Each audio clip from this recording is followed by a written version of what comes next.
Bom dia, estou passando aqui para mostrar para vocês mais um serviço que está rolando aqui na nossa loja. Aqui estamos com essa Bi 125 e a cliente pediu para a gente fazer a manutenção no painel dela.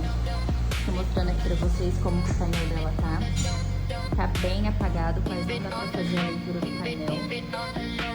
E a gente vai realizar a troca dessa placa de LED para ela. Se a motocicleta de vocês também está com esse problema no painel, aqui no Betinho Motos a gente realiza a manutenção, tanto no painel de bis quanto nos outros painéis digitais. Vem pro Betinho Motos e venha voltar à vida da sua moto.